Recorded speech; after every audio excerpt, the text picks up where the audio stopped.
Kali ini saya akan menyampaikan firman Tuhan dengan tema sudut pandang salib. Kata firman Tuhan dalam Roma 6 ayat 11, demikianlah hendaknya kamu memandangnya, bahwa kita telah mati bagi dosa, tapi kita hidup bagi Allah dalam Kristus Yesus. Saya percaya cara kita melihat diri kita sendiri akan menentukan cara kita memperlakukan diri kita. Kalau kita menghargai diri kita tidak akan membiarkan orang lain memperlakukan kita dengan sembarangan. Kita akan punya sebuah standar untuk kita tahu sebagaimana kita harus diperlakukan. Saya ingin mengajak Anda untuk melihat kebenaran firman Tuhan bahwa hidup Anda sangat berharga. Kalau Yesus mau mati buat kita, berarti hidup kita bernilai. Tapi apakah kita melihat diri kita sendiri bernilai? Kita harus belajar bilang sama diri kita, saya bukan sampah. Kita harus belajar memberi nilai lebih kepada diri sendiri, supaya kita belajar menghargai hidup kita juga. Kalau kita menghargai hidup kita nggak akan membiarkan hidup kita dirusak oleh orang lain. Kita nggak akan membiarkan dosa menguasai hidup kita lagi. Saya kasih contoh. Karena saya menghargai hidup saya menghargai diri saya rawat hidup saya baik-baik. Saya rawat tubuh saya baik-baik. Saya olahraga, saya pastikan makanan saya sehat. Saya belajar menguasai diri, nggak banyak makan makanan yang berlemak. Karena saya menghargai hidup yang Tuhan berikan bagi saya. Kalau kita menghargai hidup kita akan jaga hidup kita.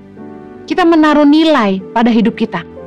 Contoh, kalau kita menghargai seseorang, cara kita memperlakukan dia pasti berbeda.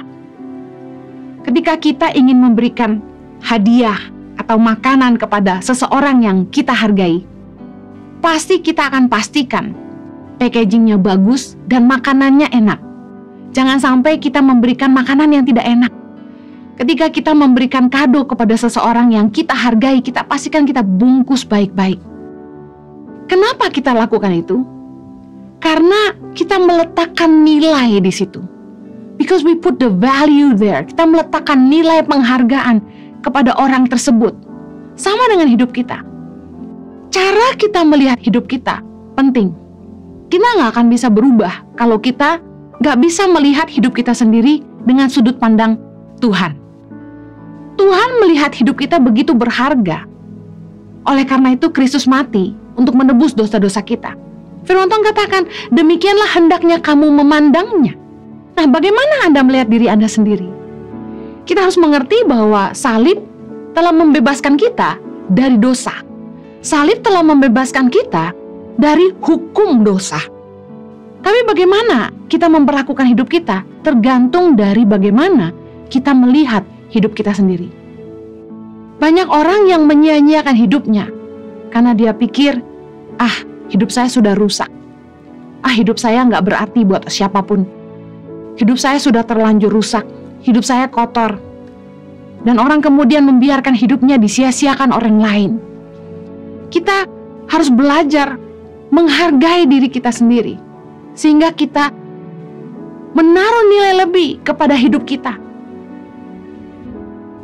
Kematian Kristus di kayu salib telah membebaskan kita dari dosa. Oleh karena itu harusnya kita tidak boleh lagi membiarkan hidup kita diperhamba oleh dosa. Roma 6 ayat 6 berkata gini, karena kita tahu bahwa manusia lama kita telah turut disalibkan supaya tubuh dosa kita hilang kuasanya, agar jangan kita menghambakan diri lagi kepada dosa.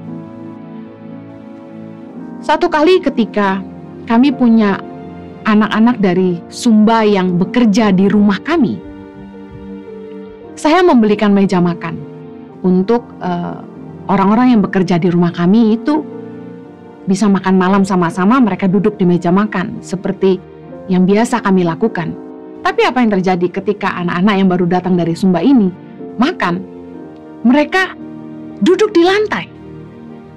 Waktu saya lihat mereka duduk di lantai, saya tegur, saya bilang, ayo bangun, duduk di kursi meja makan. Jangan duduk di lantai. Mama beli meja ini untuk kalian pakai. Mereka merasa begitu kecil, mereka merasa mereka begitu rendah, sampai mereka merasa tidak layak untuk duduk di meja makan. Juga karena mereka tidak terbiasa. Nah, banyak saya tahu asisten rumah tangga di rumah-rumah orang, khususnya rumah-rumah orang kaya, biasanya pasti mereka duduk makan di dapur, duduk di lantai. Tetapi saya ingin orang-orang yang bekerja pada kami ini mengerti seberapa kami menghargai mereka. Kami ajak mereka duduk di kursi makan. Bahkan kami tidak sungkan mengajak mereka duduk makan bersama-sama dengan kami. Nah, awalnya agak kikuk, mereka nggak mau. Tapi saya yakinkan mereka bahwa mereka juga penting bagi kami, mereka berharga bagi kami. Dan oleh karena itulah saya belikan meja makan yang bagus untuk mereka duduk makan di meja makan. Sama seperti bagaimana Yesus sudah mati buat kita. Yesus mati di kayu salib untuk menebus dosa-dosa kita, supaya kita yang tadinya sampah jadi berharga. Yesus memperlihatkan kepada kita bahwa kita layak untuk diampuni. Tuhan mau kasih tahu kita bahwa hidup kita sangat berharga sampai Yesus mau mati untuk kita. Jangan lagi apa yang Yesus lepaskan dari hidup kita, yaitu dosa, kita kembali lagi dalam kubangan yang sama. Jangan sampai lagi kita menghambakan diri kita kepada dosa, karena Yesus sudah membebaskan kita dari dosa. Roma 6 ayat 13 bilang gini, dan janganlah kamu menyerahkan anggota-anggota tubuhmu kepada dosa untuk dipakai sebagai senjata kelaliman. Tetapi serahkanlah dirimu kepada Allah sebagai orang-orang yang dahulu mati, tetapi yang sekarang hidup. Dan serahkanlah anggota-anggota tubuhmu kepada Allah untuk menjadi senjata-senjata kebenaran. Jangan serahkan hidup kita lagi ke tangan yang salah. Waktu dulu kita hidup dalam dosa, kita kumpul dengan orang-orang yang membawa kita semakin terjerumus ke jalan yang salah. Kalau kita ngerti bahwa Yesus sudah mati buat dosa-dosa kita, Yesus sudah kasih kita hidup yang baru, harusnya kita ngambil keputusan. Kita nggak boleh lagi tinggal di tempat yang sama. Kita harus berani ngambil keputusan untuk meninggalkan teman-teman yang membawa kita hidup di tempat yang salah. Teman-teman yang membuat kita jatuh bangun dalam dosa, termasuk mungkin pacar kita yang membuat kita jatuh bangun dalam dosa, termasuk selingkuhan kita yang membuat kita nggak setia sama pasangan kita. Kita harus mengerti bahwa kita nggak boleh menyerahkan hidup kita kepada dosa. Tapi kita harus menyerahkan hidup kita kepada Allah, supaya hidup kita dipakai oleh Allah untuk melakukan kebenaran, kebajikan, keadilan, dan semua hal yang mulia. Banyak yang anak-anak muda yang bilang sama saya, Kak Heni, saya sudah terlanjur berhubungan seks di luar nikah dengan pacar saya. Kalau saya mau bertobat sungguh-sungguh, saya mau hidup benar, nanti kalau pacar saya putusin saya, masih ada nggak yang mau sama saya? Saya katakan, pasti masih ada. Tuhan itu pemurah. Kalau kita sungguh-sungguh minta ampun sama Tuhan dan kita mau hidup sungguh-sungguh di dalam kebenaran, Tuhan pasti menyediakan upah di dalam kebenaran. Tuhan pasti menyediakan pasangan hidup yang jauh lebih baik, yang menghargai kita, yang mengasihi kita, bukan karena tubuh kita, bukan karena nafsu, tapi sungguh-sungguh mengasihi kita. Ada sebuah kebenaran yang saya ingin ungkapkan kepada saudara. Ayat ini saya bolak-balik baca, tapi entah kenapa tiba-tiba dibukakan dengan begitu luar biasa. 1 Korintus 6 ayat 19 dan 20. Atau tidak tahukah kamu bahwa tubuhmu adalah bait Roh Kudus yang diam di dalam kamu, Roh Kudus yang kamu peroleh dari Allah, dan bahwa kamu bukan milik kamu sendiri. Ayat 20.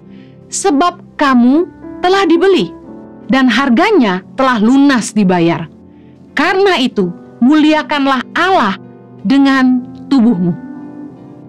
Luar biasa, saya dapat gambaran gini. Ibaratnya kita punya rumah. Ketika kita jual rumah kita sama orang, dan orang itu kemudian memberikan rumah itu kepada anaknya untuk ditinggali. kita sebagai orang yang bekas punya rumah itu, kita nggak punya hak lagi atas rumah itu. Kita nggak bisa petantang-petenteng datengin rumah itu dan bilang, ini rumah saya. Yang punya kan bilang gini, enggak, bapak saya udah bayar rumah ini untuk saya. Kita bilang nggak bisa, ini rumah saya. Kita nggak bisa gitu kan, nggak mungkin kita begitu. Kalau kita sampai lakukan itu, mungkin polisi akan datang dan tangkap kita. Hidup kita dikatakan sudah dibeli, telah dibeli dan harganya telah lunas dibayar. Hidup kita yang tadinya kita sudah mati karena dosa, kita dihidupkan kembali karena pengampunan lewat salib Kristus. Harganya sudah lunas dibayar oleh salib Kristus. Hidup kita adalah milik Allah. Kita nggak punya kuasa lagi atas hidup kita sendiri, karena hidup ini bukan hidup kita lagi. Hidup ini adalah milik Allah. Tuhan telah memberikan Roh Kudus untuk berdiam di dalam hidup kita. Tubuh kita ini sudah bukan milik kita lagi. Tubuh ini adalah milik Allah dan Roh Kudus sudah berdiam di dalamnya. Seperti rumah yang sudah kita jual dibeli orang lalu dia berikan kepada anaknya yang tinggal di situ. Roh Kudus tinggal di dalam kita. Ini milik Allah, bukan milik saya. Tapi kita lupa. Setelah kita mengenal Kristus, kita tahu bahwa hidup kita telah ditebus, sudah dibayar lunas oleh salib Kristus. Kita lalu macam-macam sama hidup kita. Kita seenaknya dengan hidup kita. Kita hidup jatuh bangun dalam dosa. Kita menyakiti hati Tuhan. Kita berdusta. Kita berzina. Kita bercabul. Kita menipu. Kita berbuat jahat. Kita nistai Tuhan dengan hidup kita. Padahal hidup kita ini milik Allah. Sudah bukan punya kita lagi. Dan Roh Kudus diam di sini.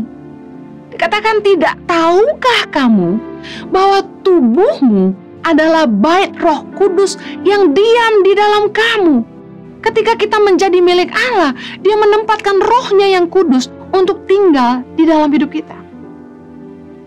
Hidup kita bukan milik kita lagi. Hidup kita adalah milik Allah. Kita sebenarnya udah gak punya hak lagi atas hidup kita. Makanya saya doa sama Tuhan. Saya bilang, Tuhan, saya mau jadi papet di tangan-Mu.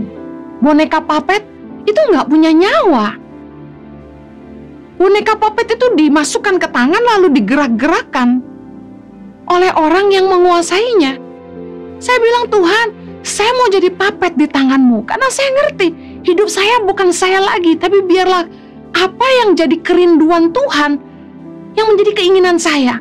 Apa yang jadi pikiran Tuhan yang ada di pikiran saya. Biarlah apa yang saya kerjakan adalah yang Tuhan mau lakukan. 1 Korintus 6 ayat 20 bilang, sebab kamu telah dibeli dan harganya telah lunas dibayar. Karena itu, muliakanlah Allah dengan tubuhmu. Harusnya kita sadar bahwa hidup kita milik Allah dan kita harus pakai hidup kita mempermuliakan Allah. Makanya saya bilang penyembahan adalah hidup yang mempermuliakan Allah. Penyembahan adalah hidup yang mempermuliakan Tuhan. Kita nggak boleh lagi memakai hidup kita untuk melakukan keinginan dosa, tapi hidup kita harusnya melakukan keinginan Allah. Salib adalah pengingat seberapa berharganya hidup kita bagi Allah. Anda pernah nonton film action? Bagaimana ada seorang bos yang punya banyak anak buah, dan ketika mereka melawan musuh, anak buahnya ini siap pasang badan, siap mati buat bosnya. Mereka rata-rata mati semua, bosnya yang hidup. Seolah nyawa anak buahnya kayak gak berharga gitu. Kadang-kadang kita yang nonton gregetan, kenapa mereka udah tahu jagoan itu pasti bunuh mereka, tapi tetap mereka mau melawan jagoan itu dan mempertahankan nyawa bosnya. Kenapa mereka rela lakukan itu? Kenapa mereka rela mati buat bosnya? Karena nyawa bosnya sangat berharga. Mereka menjaganya, mereka membelanya, bahkan mereka rela mati buat bosnya. Bayangkan seberapa berharganya hidupmu sampai Yesus mau mati buat kamu. Nggak mungkin kita nggak berharga kalau Yesus aja mau mati buat kita. Salib adalah pengingat seberapa berharganya hidup kita ini bagi Allah. Kenapa kita berharga bagi Yesus? Karena Allah Bapa sangat mengasihi kita. Tuhan itu sangat mencintai umat manusia. Karena Yesus tahu itu. Yesus mau mati buat kita. Pernahkah Anda merasa dicintai? Perasaan dicintai itu luar biasa, ya nggak sih? Waktu kita tahu kita dicintai, kita jadi merasa berharga. Saya tanya sama anak-anak saya, Chloe, Zoe, Excel, do you know that mommy love you? Kamu tahu nggak mama sayang sama kamu? And Zoe jawab gini, yes I know. Lalu saya bilang begini, apa yang kamu rasakan waktu kamu tahu bahwa mama sayang sama kamu? Dia bilang, I feel happy, I feel lucky, blessed, I feel amazing. Perasaan dicintai itu membuat orang bahagia. Perasaan dicintai itu membuat orang merasa diberkati, beruntung. Perasaan dicintai itu membuat kita merasa luar biasa. Wow, I am something. Kita punya harga, kita punya nilai. Karena dikasihi, kita ngerti hidup kita berharga, bernilai, berarti. Rasa dicintai itu membuat kita rasa aman. Karena saya yakin bahwa suami saya mencintai saya nggak pernah khawatir Jojo pergi kemana aja. Karena saya tahu saya dicintai. Anda dan saya sangat dikasihi Allah. Hidup kita sangat berharga buat Tuhan. Kita itu sangat bernilai bagi Tuhan. Kita punya nilai. Saking kita berharganya bagi Bapa, Yesus rela mati untuk menebus dosa kita. You have worth. Anda punya nilai. You are precious. Anda sangat berharga. Seseorang begitu bernilai bagi kita ketika kita mengasihi mereka. Orang yang Anda cintai pasti sangat spesial buat Anda. Saya akan rela berkorban untuk anak-anak saya karena saya sangat mengasihi mereka. Bayangkan Yesus mau berkorban buat kita. Bayangkan betapa Yesus mengasihi kita. Sekali lagi, salib adalah pengingat betapa besarnya kasih Allah itu bagi kita. Yohanes 3 ayat 16. Karena begitu besar kasih Allah akan dunia ini, sehingga Ia mengaruniakan anaknya yang tunggal, supaya setiap orang yang percaya kepadanya tidak binasa, melainkan beroleh hidup yang kekal. Roma 8 ayat 35. Siapakah yang akan memisahkan kita dari kasih Kristus? Penindasan, atau kesesakan, atau penganiayaan, atau kelaparan, atau ketelanjangan, atau bahaya, atau pedang. Tidak ada yang bisa memisahkan kita dari kasih Kristus. Segitu besarnya Tuhan mengasihi kita. Di akhir khotbah saya ingin bilang ini. Kita harus ngerti bagaimana Yesus memandang kita dari salib. Saya yakin ketika Yesus tersiksa, kesakitan di atas kayu salib, yang membuat Yesus bertahan adalah karena Dia tahu bahwa Bapa sangat cinta kepada kita. Bahwa kita manusia sangat berharga bagi Bapa. Yang membuat Yesus bertahan adalah karena Dia tahu bahwa Bapa akan sangat bahagia ketika pengorbanan Kristus akan membuat kita yang tadinya hamba dosa menjadi hamba Allah.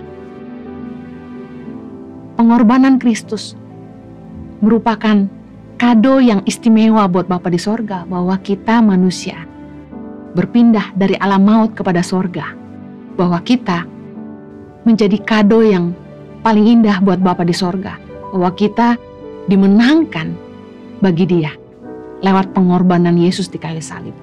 Karena itulah Yesus bertahan dan mati buat kita. Dan ini pesan yang Tuhan mau kita ingat. Demikianlah harusnya kita memandangnya. Bahwa kita tidak boleh lagi hidup dalam dosa. Roma 6 ayat 11 tadi. Demikianlah hendaknya kamu memandangnya. Bahwa kamu telah mati bagi dosa, tetapi kamu hidup bagi Allah dalam Kristus Yesus. Yesus ingin kasih tahu kita bahwa pengorbanannya di kayu salib adalah membuat kita mati bagi dosa, dan kita harus hidup bagi Allah. Mari ingat, pengorbanan Kristus adalah bukti betapa berharganya hidup kita bagi Allah dan betapa Dia mengasihi kita. Jangan lagi hidup sia-sia. Jangan lagi membiarkan orang lain menyia-nyiakan hidup kita. Pandanglah betapa berharganya hidupmu. Hargailah hidupmu, karena engkau sangat berharga bagi Allah. Mari kita berdoa. Bapa di sorga, terima kasih buat pengorbanan Kristus di atas kayu salib. Sehingga kami menjadi sadar betapa berharganya hidup kami bagi Allah. Betapa Tuhan telah memberikan yang terbaik dalam hidup kami, yaitu kekekalan. Terima kasih Tuhan, karena Engkau telah mengampuni segala dosa dan pelanggaran kami. Engkau tidak mengingat segala dosa-dosa dan kesalahan kami yang telah kami buat. Terima kasih karena pengorbanan Kristus di atas kayu salib. Kami dibebaskan dari dosa. Kami dimerdekakan dari dosa Tuhan. Kiranya anugerah-Mu memampukan kami untuk meninggalkan dosa pelanggaran kami. Dan kami mau hidup sungguh-sungguh bagi Allah. Kiranya nama-Mu selalu terpuji dalam hidup kami. Demi nama Yesus kami berdoa. Amen.